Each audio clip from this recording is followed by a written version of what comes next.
sangat penting jika kita memahami apa yang terjadi, yaitu segera bangkit dari cara berpikir materialistis sehingga kita bisa melihat hal-hal seperti adanya melalui ujung teropong yang lain. Jika Anda seorang idealis, Anda percaya bahwa alam semesta diciptakan oleh pikiran untuk pikiran-pikiran. Lebih khusus, Anda percaya bahwa pikiran kosmis menciptakan alam semesta materi untuk memberi banyak bentuk pada pikiran manusia. Sejarah idealis tentang penciptaan adalah tentang proses ini. Dan kejadian-kejadian besar dalam sejarah sejauh ini telah menempatkan matahari, bulan, dan planet-planet serta bintang-bintang. Kesadaran kita sekarang memiliki susunannya karena benda-benda langit diatur di atas kita seperti adanya.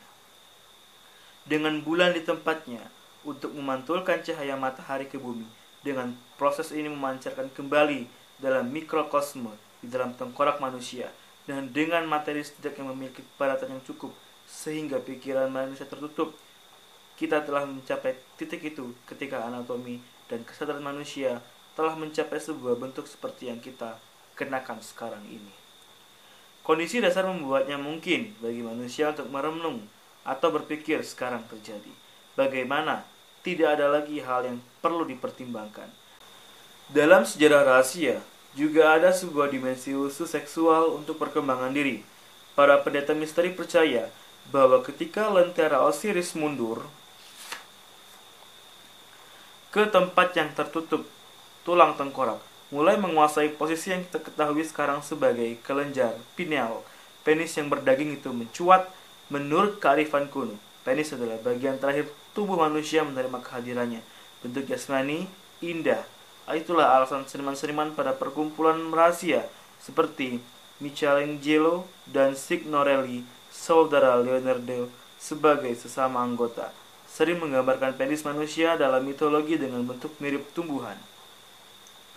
Pada titik balik besar dalam sejarah ini, maka begitu penis itu terbentuk, manusia tidak bisa lagi berkembang biak dengan cara kuno seperti tumbuhan. Parthenogenesis, umat manusia membuat dirinya sendiri lebih dari seksualitas binatang. Dan dari sini terbukalah semua dimensi ketiga yang mengerikan. Tulang manusia mengeras dan menjadi materi. Tengkorak manusia menjadi sesuatu yang setengah mati dan setengah hidup. Itulah sebabnya sebuah kebenaran dari doktrin rahasia yang menyatakan awal dari kematian adalah kelahiran pikiran. Menurut doktrin rahasia, ada sebuah pertentangan mendasar antara kehidupan dan pikiran. Proses kehidupan pada manusia, pencernaan, pernapasan, dan proses pertumbuhan misalnya sebagian besar berlangsung tidak disadari. Kesadaran, kapasitas pemikiran manusia hanya dimungkinkan dengan sebuah penekanan sebagian dari proses kehidupan ini. Organisme manusia mencuri kekuatan yang digunakan binatang untuk tumbuh dan penyusunan biologis dan mengalirkan mereka untuk menciptakan keadaan yang penting bagi pemikiran.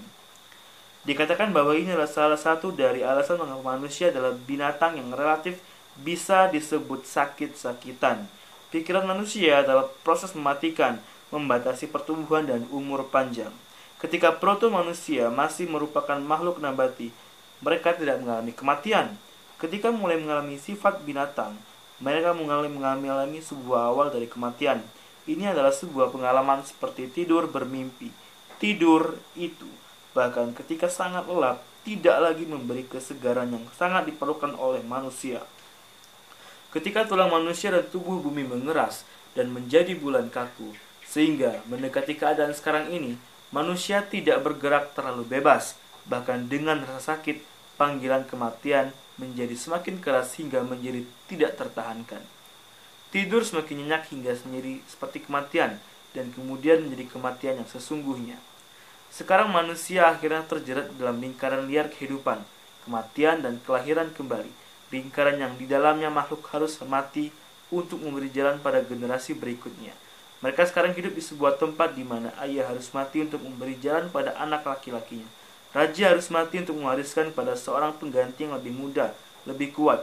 Para sarjana telah berhasil mengumpulkan rujukan-rujukan naskah dengan ukiran pada kelompok step piramid di Saqqara dekat Kairo untuk memahami sesuatu yang mungkin terjadi pada ritual Heb-Set yang terjadi di sana. Setelah mengikuti upacara kematian dan kelahiran kembali di sebuah ruang bawah tanah di sekolah misteri, seorang generasi baru, Fir'aun, akan muncul di sebuah halaman yang lebih umum. Di sana ia harus mengalami serangkaian ujian kekuatan dan kemampuan, termasuk berlari bersama seekor kerbau untuk mencoba membuktikan bahwa ketika ia akan menangis secara ritual, aku bebas berlari melewati daratan. Jika Firaun gagal dalam ujian ini, ia akan menderita kematian yang menyiksa seperti juga kerbau itu. Ia akan menderita kematian yang menyiksa seperti kerbau itu. Catatan saksi mata berikut tentang seekor kerbau yang dikorbankan di India berasal dari seorang pengembara Inggris pada abad ke-19. Ketika pedang diayunkan dan memisahkan kepala binatang korban dari tubuhnya, simbol-simbol diadukan, genderang dipukul, trompet ditiup, dan seluruh penonton berteriak, mengolesi tubuh mereka dengan darah. Mereka menggulingkan tubuh mereka dengan darah dan menari-nari seperti iblis, menemani tarian mereka dengan lagu-lagu cabul, sindiran, dan gerak isyarat. Herodotus tentu telah menyaksikan sesuatu yang sangat mirip dengan ini. Jika ia diizinkan melihat ritual hitam orang-orang Mesir pada puncak upacara inisiasi yang kita ikuti, calon juga akan melihat sesuatu yang sama, kematian dari seorang dewa besar. Di Eropa Utara, dewa yang terjerat dalam lingkaran alam digambarkan sebagai manusia hijau, seorang dewa dengan daun menempel, mengerikan seperti alam, tetapi sekaligus seorang korban alam. Osiris menatap ke bawah, ke kumpulan orang dari dinding gereja-gereja Kristen yang tak terhitung. Keadaan manusia berubah pada banyak tingkatan. Kini telah mencapai sebuah waktu poros dalam sejarah rahasia dunia, ketika materi telah mengendap dari pikiran dan mengeras hingga derajat tertentu, sehingga tengkorak manusia akhirnya membentuk menjadi seperti sekarang. Namun mata ketiga masih lebih aktif daripada yang hati ini dan tidak menjadi mengecil. Persepsi dari alam materi sama jelas seperti persepsi dari alam rohani. Seorang manusia diantar ke sebuah ruang tahta, mungkin mencari manusia lainnya yang duduk di depannya, atau setidaknya apa yang terlihat seperti manusia. Meski manusia tidak lagi memiliki akses tak terbatas ke alam rohani, maka laki-laki itu mungkin diizinkan untuk melihat pada raja itu lagi dengan mata ketiganya. Dan jika melihatnya, ia mungkin melihat seorang dewa duduk di sana. Catatan sejarah terbesar dari kemanusiaan telah kehilangan kemampuan untuk melakukan dua contoh persepsi berasal dari naskah suci Hindu Bhagavad Gita. Kitab Bhagavad Gita. Seorang kusir kereta perang bernama Arjuna merasa sangat kebingungan pada masa perang. Maka Krishna, pemimpin yang akan menumpangi kereta perangnya ke medan perang, membiarkan Arjuna melihatnya ketika Krishna melihat mata visinya dalam bentuk ilahiyah tertinggi atau wujud ketuhanan tertingginya. Gemetar karena kagum dan heran, Arjuna melihat mata Krishna seperti matahari dan bulan, melihat bahwa Krishna mengisi seluruh langit dan bumi dengan cahaya, seolah dengan cahaya 1000 matahari yang dipujanya di atas dewa-dewa lainnya yang tak terhitung banyaknya, dan yang ia diri sendirinya dengan segala kekaguman tentang kosmos. Setelah itu Krishna mengerut menjadi bentuk manusia lagi dan memperlihatkan wajah lembut manusianya untuk meyakinkan Arjuna yang ketakutan. Osiris mungkin juga telah memberikan pengalaman seperti itu kepada seorang yang telah berjalan memasuki ruang tahtanya di Tebes. Jacob Boehme menjelaskan dunia dari batu potong, kayu ukir, jubah raja, dan daging dan darah sebagai dunia luar. Ia berniat menjadi sedikit meremehkan. Ia tahu bahwa dunia malang bisa dilihat oleh mata ketiga adalah yang nyata.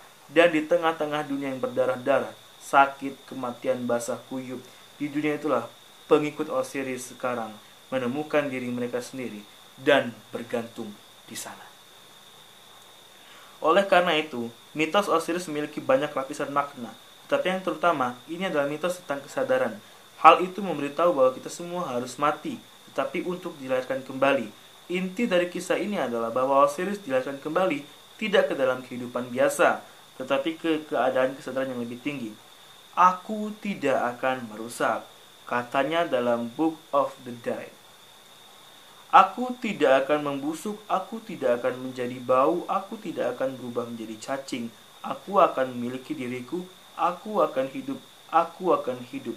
Lagi-lagi kita akan bertemu dengan sebuah frase, sebuah gagasan tentang ada, lahir kembali, yang mungkin anehnya tampak biasa bagi orang-orang Kristen. Osiris di sini mengungkap apa yang disebut orang Kristen sebagai kehidupan abadi.